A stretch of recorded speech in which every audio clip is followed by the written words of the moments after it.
มี FC คนหนึงสนใจเจ้าสิเอาบ่เอาเอลี่บ่น้องลีคันทามี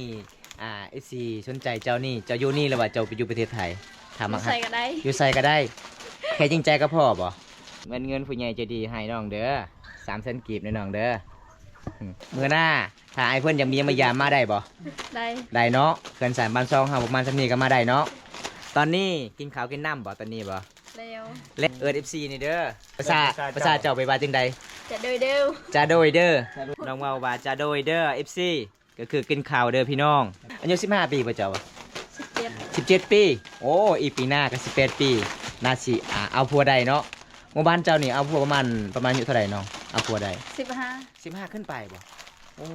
ก็คือน้องยังบ่ทันได้เอาผัวหามันฮอด18โอ้บ่มีไผเอาบ่ถ้ามีคนเอาก็สิเอาเนาะเป็นจังไดมื้อนี้ฐานะของน้องอายมาเยี่ยมมายามเป็นจังไดเนาะยังโสดบ่สูดจักเปอร์เซ็นต์เนาะ100คือเก้ายังบ่มีคนจีบคุณคุยเลยตอนนี้เป็น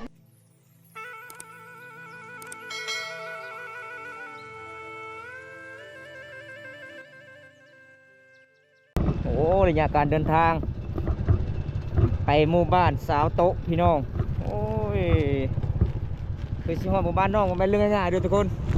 เส้นทางสุดโทษเลย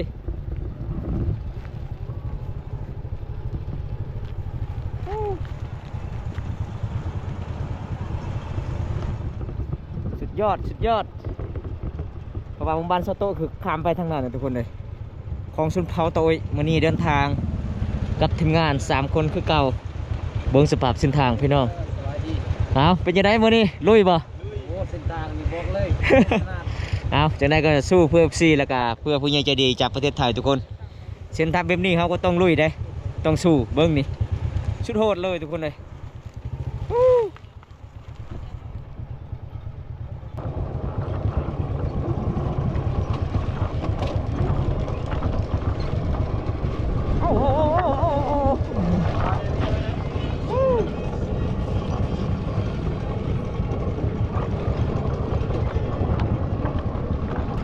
เอาเบิ่งทุกคนเบิ่งสภาพเส้นทางเข้าหมู่บ้านสาวโต๊ะเป็นเรื่องง่ายๆทุกคนเลยโยคอยเด้อโอ้ย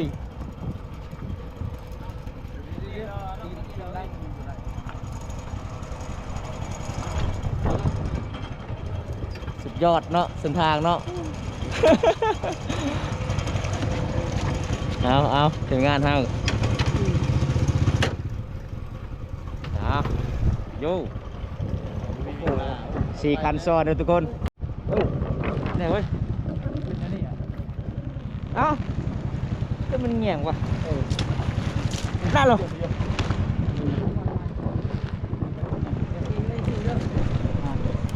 เสียงเลยทุกคนเลยตอนนี้นะเงาตะปึกเงาตะปึกเอาสดเสียวเลยทุกคนในเพื่อสิขามมาทีมงาน3 คนมาเนี่ยเมาบุญตา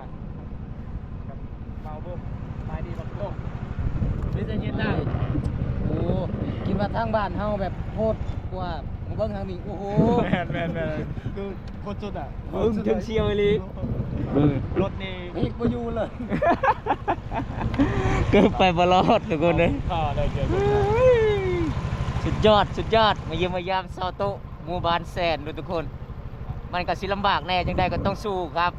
เรียนครอบครัวน้องก็ยากจนก็เลยเฮาก็จัดให้ตามคำขอผู้ใหญ่ใจดีจากประเทศไทยทุกคนเบิ่งบรรยากาศพี่น้องบางคนก็ตึกแห่ใส่มองหาอยู่หากินอันนี้จะเป็นเซละน้องด้วยทุกคนเซละน้องบ้านน้องก็ข้ามไปตรงพุ่นพี่น้องเอ้ย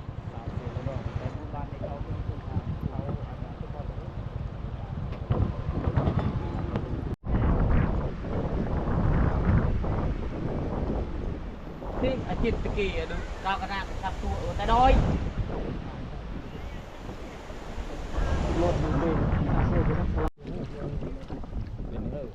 เอาหอดพังแล้วอุ้ยลำบากหลายเลยทุกคนเซลาโนหมู่บ้านแซนของสุนเขาตะอุ้ยเมืองน้องด้วยทุกคนเบิ่ง3 หมู่บ้านพี่น้อง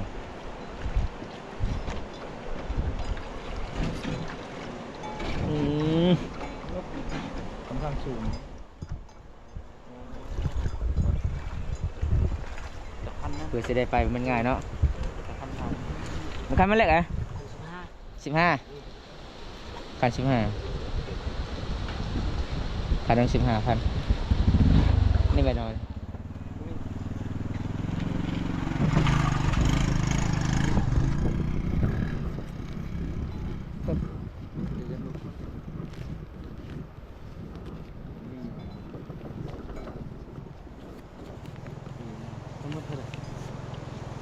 45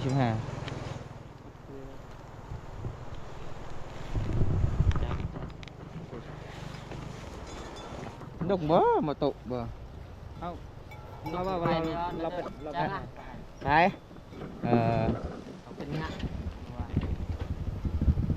เอาไปก่อนอันนี้กระจายครัวแหละทุกคนโยโยโยโยโยโยโย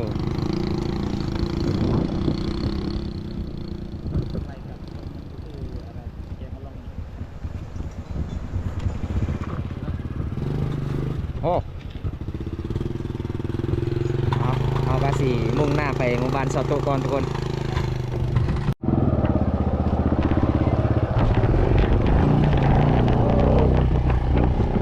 เส้นทางสุดยอดสุดยอดมารถจนไปไม่ได้เลยทุกคนเลยโอ้สูงขนาดเลย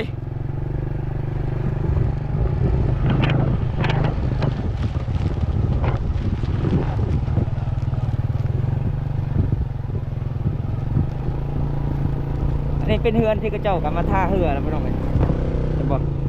ทางสามหมู่บ้านเนี่ยเจอกันมาท่าเฮือจุดนี้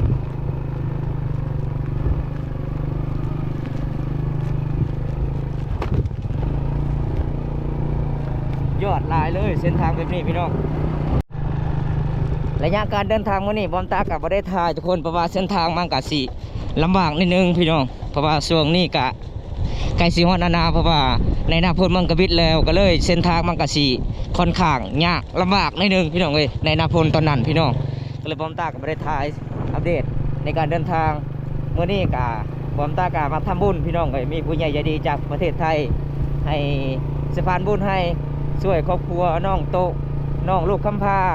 บ่มีพ่อทุกคนเป็นครอบครัวยากจนเมื่อนี้บอมตากะซื้อมาลักลายมีติ๊บเขามีเกลือมีพริกนัวมีถ้วยมีมีดพี่น้องเอ้ยแล้วก็เงินที่เหลือบอมตากะสีมาแบ่งให้น้องเลยให้น้องใส่พี่น้องบอมจังไรบอมตากะจัดให้ตามคอผู้ใหญ่ใจดีจากฝั่งไทยมาทำบุญนำกันบอมตากะดีใจน้ำน้องหลายได้บุญนำกันทุกคนเลยเฮากะทำบุญเพื่อ FC แล้วก็เพื่อผู้ใหญ่ใจดีแล้วก็ให้ผมได้รับชมคลิปแต่ละคลิปกับมันไม่เรื่องง่ายทุกคนเลยบรรยากาศมื้อนี้กะสีฮอดบ้านน้องเลยเด้อจ้ะโอ้โหเขาเจ้ามาตักน้ำพี่น้องเห็นบ่อันนี้จะเป็นหมู่บ้านของสาวโตเด้เขาเจ้าตั้งน้ำมาดาดมีจุดเดียวในหมู่บ้านเขาเจ้าเอาน้ำกินพี่น้องมื้อนี้กะสิได้พอหรือบ่น้องทุกคนเลยอันนี้เป็นบ้านน้องเป็นหมู่บ้านน้องพี่น้องเป็นหมู่บ้านแสนของชนเผ่าตะโอ้ยขึ้นกับเทศบาลเมืองนอกในหมู่บ้านนี้ได้หมู่บ้านนี้ต่างบ้านติดกับตีนภูเขาหรือว่าหุบเขาของชนเผ่าตะโอ้ยเมืองนองอันนี้จะเป็นบ้านนอกด้วยทุกคน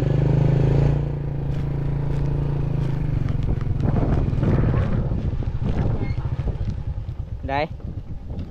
ไม่เห็นน้องบ่สบายดีสาตุ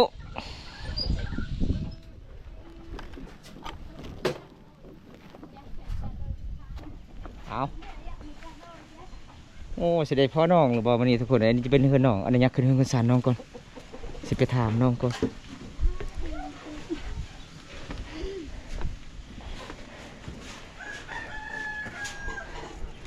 สบายดีไหมเท่าสตกไปใส่โอ้ยตกสานอีกแล้วโอ้นี่สตกสบายดีสวัสดีว้ามาวันนี้จนลืมเลยเนาะแต่งตัวงามเลยทุกคนเลยมาอันกระเป๋าไปให้แม่บ่แมนเอาอันนี้ก็คือน้องกินข้าวกันน้ำเลยบ่น้องแล้วได้หันอย่างมื้อนี้บ่มีอาหารบ่มีอาหารเด้อทุกคนเลยมาเยี่ยมมายามน้องมื้อนี้ก็อยู่เฮือนอยู่ศาลคือเก่า เอาจังได้การมาลิมมาแอนกับน้องก่อนทุกคน บนกับตัดแมว ซาโตะเจะได้พันย่างคืนนี้ ได้ฟันยัง บ่ได้พันย่างคอยเลยคิดว่าเจะพันเห็นข่อยเมื่อคืนนี่ ขอ บ่เนาะ เอ๊ะใส่จะว่าติบข้าวได้แล้วบ่ติบข้าวนะ ยัง ยังบ่ได้ มีดได้ยังบ่ได้บ่ บ่ได้ อ๋อเกลือปิกนัวยังบ่ได้บ่น้อง บ่ได้ ถ้วยก็บ่ได้โอ้ปิกนัวกันแยะก็คือเบิดเด้อทุกคนหมดเลยบ่โปรยภาษาตะโอยก็คือโปรยไปว่าดองกันนะทุกคนภาษาลาวก็คือดอง แต่ภาษาตะโอยคือเอิ้นว่าโปรยพี่น้องเพราะว่าอาจจะเป็นพี่น้องเขาเจ้าก็คือเอาลานของผมตายเองทุกคนไปสาวโตะมาเอาเครื่องของแล้วลงอ่านไปไฟกระบูคือกันฟูในกระสอบเพิ่นละ เอาเพราะว่าบอมตาก็จัดให้ตามคำขอผู้ใหญ่ใจดีจากประเทศไทยทุกคนคือว่าบ่ได้พ่อน้องเด้อทุกคนไหนมาเยี่ยมมายามน้องมื้อนี้หมู่บ้านน้องกับบ่มีสัญญาณแน่เอาขึ้นเลยน้องขึ้นเลยหาไว้อยู่บ่ใครมาไว้มาไอ้สิหาบซอยไว้เนาะเอา สโตบ่อย่างเนาะสโตได้อย่างเนาะ ได้ยังเนาะสาวโตเอาออกเลยน้องมีหยังแหน่เพราะว่าบอมตาตอนบอมตาเอามาในเมืองบอมตากับบริทายเพราะว่ายันบ่ทันเวลายันน้องออกหายออกส่วน โอ้ใจดีเนาะนี่คือสิหลายอย่างเลย อ้าวกระสอบอันนี้เนาะ เนาะ แสดงว่านี่เจ้านี่เลิกบ่ได้เรียกกับผู้บ่าวไทยนี่ ติดเลย จีบแล้วติดเลยนี่จะดังแต่เด็กเลย บอมตากะขอโทษขออภัยด้วยทุกคนบอกภาษาตะโอยนิดหนึ่งเลยทุกคนเพิ่นวาเจ้าไอ้น้องก็เพิ่นว่าไม่ยั่งนี่เปรยดองเอ้ยเพิ่นมันยั่งนี่ดอง เป็นภาษาท้องถิ่นเนาะ แมน อะไรเก็บยัง เอาออกก่อนเลยน้องเอาเสือให้น้องว่าเมื่อนั้นขาดปิ้งนัวกับเกลือก็เลยเสือให้น้อง ภาษาบ้านจะเอิ้นนะบ่อยบ่ บ่อยบ่น้องบ่อย จับ เป็นยังไงสาโตะบันนี้ได้เกลือเลยบ่ ได้แล้ว ได้ปิ้งนัวเลยเนาะเป็นยังไงมีหรือบ่เน็ตบ่มี บ่มี อ๋อเป็นยังไงดีใจบ่น้องดีใจบ่เอาขอบใจทีนึงแน่คุณยายจะดี ขอบใจเพิ่นเนี่ย ขอบใจน้อม ขอบใจ มีแต่ซ้ำนี่บ่ บ่มองเลยบ่น้อง ตื่นเต้นบ่ ดีใจจักเปอร์เซ็นต์ไอ้ไทม์ 100%เลยพี่น้องครั้งแรกน้องได้อันนี้ก็คือติบข้าวเนาะติบข้าวงามเนาะจะได้ใส่ข้าวเลยบัดนี้เห็นบ่ติบข้าวก็งามแล้วก็มีถ้วยมีปิ้งนัวมีเกลือพี่น้องเอ้ยบอมตาก็ซื้อมาให้น้องหมู่บ้านน้องนี่กินงะเลยบ่น้อง เร็ว แล้วได้กินหยังอยู่เฮือนเจ้า มี บ่มีบ่โอ้กินงะก็คือบุญกินงะบ่ประตูเราเข้าเนาะเปิดประตูเราเข้า เปิดป เนาะ ระตูเราเข้าก็คือทางผู้ชายเอิ้นเปิดประตูเราเข้า แม่น แต่ยังเป็นจนเฮาตะโอ้ย อันนี้ได้กินจักเดือนน้องเกลือนี่จิกเบิด 2-3 เดือน 2-3 เดือนขนมเด้สิขายบ่ เพราะว่ามีผู้ใหญ่ใจดีเห็นบอมตาซื้อ ไอ้จอกไอ้ดอกคนไหนดอกจอกตัวเด็กคือ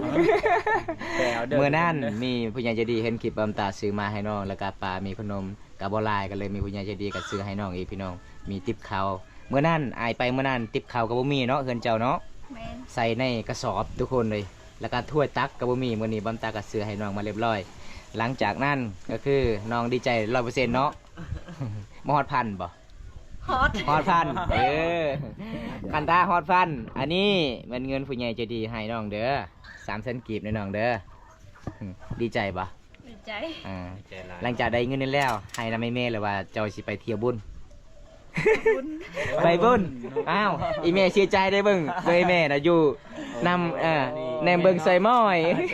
สบายดีได้แม่ ประมนา สบายดีเด้อ เราต้องไป เอ้ย อีแม่น้องนี่เว้าลาวบ่เป็นบ่น้อง บ่เป็น บ่เป็นเลย โอ้มีแต่เจ้าเว้าได้เนาะใครที่เจ้าเว้าได้ทุกคนเจ้ายันห้องใดป ห้อง ห้า ฮอดป .5 บ่เรียนเลยบ่ ปสอง ปสอง โอ้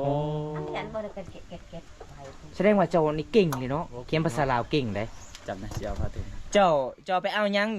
อยู่จุดซุ่มดังหลายตอนอายเชิญหาเจ้า ปลูกมัน ไปปลูกมันจักทิศน้องจึงกลับมา ช่อง 2 อาทิตย์ ต้องทิศแล้ว โอ้แล้วเนาะ ยัง ยังบ่ทันได้แล้วเป็นยังคือกลับไว้คิดฮอดผู้บ่าวฟังไทยบ่ บ่มี บ่มี ยังน้องคือกับพี่น้องอีเม่บ่ เมน อ๋อบ่มีไผเฮ็ดเวียกเนาะบ่มีไผซอยเวียกซอยงานเลยทุกคนเลย จะก้นอยู่ในเรือนน้อง เก่า 9 คน ก็คืออายของน้องเอาเมียหมดบ่บางคนก็ลงปะบ่น้อง 2 คนเอาปะลงปะแล้ว ลงปะแล้ว โอ้2 คนก็คือลงปะเลยเด้อทุกคนเห็นแล้ว จะบินลูกล่าบ่ ลูกสาวลา ซาล่า ขะดองเพลงได้ นี่ขนมเพกไร ก็ได้โปรยขะดองลูกสาวลา ถ้าได้แม่ขะดองน่ะ ใจมือจะการมานำตัวชุบ โอ้มันนำไก่ตัวหนึง ทำตัวโป้อันกันละ โอ้ข้ายากกันบ่ ไอ้มันมันจะฉิบ80 โอ้70-80เลยทุกคน แต่ถ้าลูกสาวเพิ่นมักแห้งอะไรเพิ่นว่าเอาไก่ตัวหนึงก็พอโอ้ยใจดีเด้อพี่น้องแม่เฒ่าเด้อ อ่ะวันนี้เฮากับทีมงานเฮากับมีของเล็กๆน้อยๆเนาะ แม่ ก็คือฟ้าทุ่งเอาไว้ใส่อาบน้ำเด้อ โดย แบ่งคนละพื้นให้เอื้อยน้ำเด้อเอื้อยคนน่ะที่เอื้อยเจ้าบ่ แมน เอ้ยไผ่เนาะ เอื้อยลูกจะพายเนาะ อืม อ๋ออ่ะของเฮาก็บ่มีหยังมาพากมาตอนเนาะ ก็คือผ้าทุ่งกับบ่ให้บ่ไอ้แม่บ่ ให้บ่ ไทย เอ้ย การบ่ให้นี่ไอ้แม่ชื่อใจลายเด้ แม่น ตอนนั้นไอ้แม่จะว่าคันเจะบ่ให้เงินไอ้แม่ว่าขะดองจะบ่ลายเอาไก่ตัวหนึงก็พอ อยากเดินทุกคนนี่แม่เพิ่นใจดีหลายเด้อพี่น้องเอ้ยมื้อนี้เฮามาเยี่ยมมายามกับบ่มีหยังหลายเอาน้องเอาไว้เลยน้องเอ้ยเอาไว้เลย เอาไว้อ่ะ เอาไว้เลยโปรย รถไปเลยอู้นี่ บัดนี้ติบข่าวก็ได้เลยเนาะได้ใส่ข่าวแล้วมื้อนั้นน้องเอาแต่กระสอบมาใส่เอ้ยอันนี้คือมีดเนาะมื้อนั้นเฮาเอาอีหยังเฮ็ดกินปลาคือเอาผ้าบ่มาตัด เอา บ่ ผ้า แม่นเอาจะได้กะมื้อนี้กะขอขอบคุณหลายๆไอ้ใหญ่เพิ่นจากฝั่งไทย ที่เชื่อมั่นเลยมั่นใจทีมงานเฮาไปสะพานบุญให้มื้อนี้เฮากามามอบในมือน้องแล้วก็อีเมียเพิ่นแล้วทุกคนเลยเพราะว่าน้องก็บ่มีพ่อเป็นลูกกำพร้าเนาะเจ้าเนาะ โอ้บ่มีพ่อบ่ บ่มีพ่อ โอ้อยู่กับแม่ แล้วก็อ้ายโอ้ทุกคนเบาใส่กับบู๊คือกันเลย ก็คืออีเมียเพิ่นนี่คันเจ้าว่าไปซ้อนกุ้งเพิ่นก็อย่างเดียวได้ บ่ ไก่โจละละเด้อไก่ โอ้เนาะ บูเลย ไก่โตได้เด้อได้ข้าวละละนะตะใหญ่โจละ แน่เห็นบ่เออเพิ่นไปซ้อนกุ้งอีหลีบ่ ตอนกูกลับมาเฮือนอีกเนาะ ตัวมันรับประไทยผู้จ้า สาวโตะสาวโตะหรือสาวโกะ สโต๊ะ สาวโตะเอาไว้เลยน้อง อ่ะเก็บไว้เด้อ เอาเก็บไว้เลย สิได้ช่วยไปนี่เนาะ อืม นี่ต่อไปก็ขาดยังก็เอาไว้เลยทุกคนเลยขาดที่ให้น้องๆเอาไว้ติดเข้าก็จะได้ใส่เข้าแล้ว ติบข่าวก็งามๆได้ปานนี้ได้ งามงามคือลูกสาวอีเมะเลยลูกสาวหลาน ลูกสาวลาเด้ขาดองไก่ตัวหนึงคุณว่า ขาดองไก่ตัวหนึง แม่น โอ้โห ปกติเพิ่นอยากได้70-80แต่ถ้าลูกสาวมักแฮงเพิ่นว่าเอาไก่ตัวหนึงก็พอ ใจดีได้พี่น้องเอ้ยตาดองนี่พี่น้อง แม่น ตาอยู่ แม่นยังนี่น่ะบ่มีติบข้าวบ่ มาบ่เป็ดติดุกี้ ไปอิดตะกี้ไปว่าจังหยังไปเอาอยู่เฮือนหมู่ เออ โอ้อันนี้คือข้าวเย็นทุกคนนี่ เขาเย็น ข้าวเย็น สิกินบ่ ข้าวบ่อุ่นเลย ข้าวบ่อุ่น เออ สิอุ่นบ่นี่นะ ชิอุ่นแล้วยิกตั้ม เฮือนน้องนี่บ่มีติบข้าวกันเลยน้องก็เอาไว้อยู่ในกระตุกแบบนี้เลยทุกคนเลยอันนี้ก็คือบอมตามามื้อนี้ก็คือดินข้าวช่องติบก็คือเขาเจ้าก็มายืมติบสาบานทุกคนเมื่อวานนี้ก็เฮือนของน้องก็คือเฮ็ดบุญกินงะบอมตาก็มาบ่ทันเลยทุกคนสาโตะเจ้าแต่งตัวมื้อนี้งามเลยได้มี FC คนหนึงสนใจเจ้าสิเอาบ่ เอา อีหลีบ่น้อง ลี คันทามีFC สนใจเจ้านี่เจ้าอยู่นี่หรือว่าเจ้าไปอยู่ประเทศไทยถามมา ใส่ก็ได้ อยู่ใส่ก็ได้ แค่จริงใจก็พอบ่อ๋อเพราะว่ามี FC คนหนึงเพิ่นว่าสาวโตะนี่น่าฮักหลายก็เลยเพิ่นก็สงสารน้องมื้อหน้าถ้าไอ้เพิ่นยังมีมายามมาได้บ่ ได้ ได้เนาะเขื่อนสารบ้านซองเฮาประมาณซำนี้ก็มาได้เนาะเอาทุกคนจัดเลยพี่น้องลูกสาวลาเด้ออายุ15 ปีบ่เจ้า 17 17 ปีโอ้อีปีหน้าก็18 ปีน่าสิเอาผัวได้เนาะหมู่บ้านเจ้านี่เอาผัวประมาณอยู่เท่าไหร่น้องเอาผัวได้ 15 15ขึ้นไปบ่ โอ้ก็คือน้องยังพันนี้เอาพวกหามันพอ18โอ้บ่มีไผเอาบ่ถ้ามีคนเอาก็สิเอาเนาะ เอา เอาทุกคนเลยมาเยี่ยมมายามเพิ่น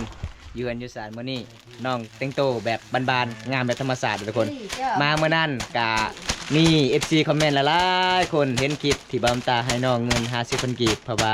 เจ้าตอนนั้นเกลือกะใส่กระบ่มีเนาะโอ้พี่นัวกระบ่มีเฮ็ดกินปลาบ่ใส่เกลือพี่น้องเอ้ยเฮากินก็แซ่บอยู่เด้เพราะว่าฝีมือซอโตะคนงามเด้อทุกคนแซ่บพี่น้องเฮ็ดหยังเอ้ยจะเฮ็ดหยังสิย่อผ้าข้าวให้กินบ่โอ้ทุกคนประเพณีสุนเผาตะโอยเด้อทุกคนเห็นบ่โอ้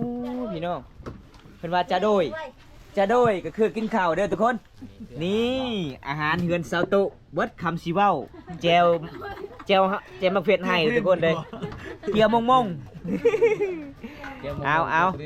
ทีมงานเฮากะมาเยี่ยมมายามกะแบบนี้ล่ะพี่น้องเคียวชนบทน้ำจิตน้ำใจชุมเผาบรูบ้านเฮาคันบ่กินก็บ่ได้ต้องย่อผ้าขาวให้กินมันเป็นตามประเพณีที่12ของ14ชุมเผา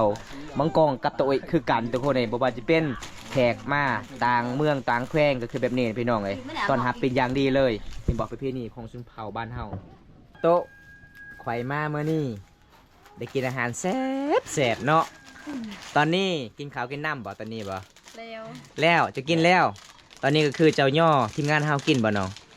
อ๋อเอิร์ด FC นี่เด้อเอิร์ดแน่ภาษาเจ้าไปว่าจังใด จะโดยเดียว จะโดยเด้อกับอาหารยังน้อ บ่มี บ่มีอาหารอยู่ในถ้วยได้มันยังอันนี้น่ะ กะงาน เปรี้ยวม่อง เตียวมงๆบ่ ๆว่าวันนอก ไปว่าจังใด เดียวอย่างทุกคน มักเพชรเตียวเนาะ เป็ดมาแกะ อ๋อเอามาทุกคนมามันเป็นตามประเพณีของสุนเผ่าตัวเลยทุกคน